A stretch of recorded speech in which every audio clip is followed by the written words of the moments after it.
সবুজে সবুজে ঢেকে গেছে চারদিক। মাথা নিচু করে বাতাসে দুলছে ধানের শেষ, ঠিক যেন সোনার তৈরি নরম ঘাস। সূর্যের আলো পড়তেই সেই ধানের মাথাগুলো ঝিলমিল করে উঠছে, আর চারপাশে ছড়িয়ে পড়ছে এক নিঃশব্দ উৎসবের আনন্দ। মাঠ জুড়ে শুধু নয়, কৃষকের মুখেও ফুটে উঠছে সেই আনন্দের ছায়া।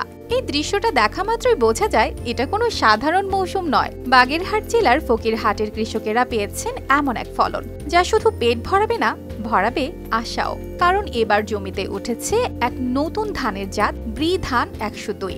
নামটা নতুন হলেও এই ধান নিয়ে কৃষকের স্বপ্ন অনেক পুরনো।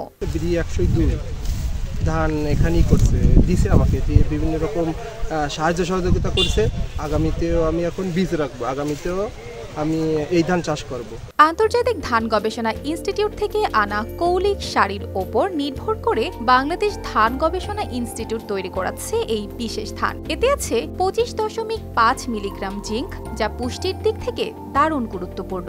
চালগুলো লম্বা, চিকন ও সাদা, দেখতেই ভালো লাগে, খেতেও দারুণ। বাজারেও এর চাহিদা বেশি, দামও বেশি। আমার ভাই এই ধানটা চাষ করেছে, আমার খুব দেখে ভালো লাগিছে।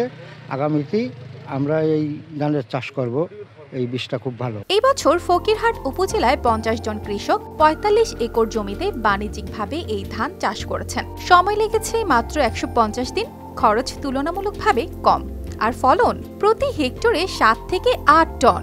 অন্য জাতের তুলনায় এটা বিশাল সাফল্য। ভবিষ্যতে এই বীজ সংগ্রহ করব এবং আমি আমার জায়গায় নতুন করে এই জাত অর্থাৎ 102 বিরি 102 এই জাতের ধানটা লাগানোর ইচ্ছা প্রকাশ করছি। ধানটা খুব সুন্দর হয়েছে, খুব ভালো লেগেছে, আমরা দেখতে এসেছি, তো এই ধানটা আমরা লাগাবো। ফলন দেখে আশ্বস্ত কর্মকর্তারাও। কৃষি সম্প্রসারণ অধিদপ্তরের খুলনা বিভাগের এক শীর্ষ কর্মকর্তা জানিয়েছেন, উৎপাদন খরচ ও সময় কম হওয়ায় কৃষকদের আগ্রহ অনেক বেড়েছে। আর ভালো ব্যবস্থাপনা নিশ্চিত করা গেলে ব্রি ধান 102 হতে পারে আগামী দিনের মেগা ভ্যারাইটি। যে আমাদের 100 যেটা ব্রি ধান 102 যেটা এখন আবাদ হচ্ছে, এটা কিন্তু আমরা একটা প্রকল্পের মাধ্যমে বীজটা দিচ্ছি আমরা এখানে, পার্টনার প্রকল্পের মাধ্যমে। তো আমরা আশা করি যে ধান কৃষকের মাধ্যমে আরও বেশি চাষাবাদ হবে, কৃষক লাভবান হবে, আর আমাদের যে পুষ্টির চাহিদা মিটবে।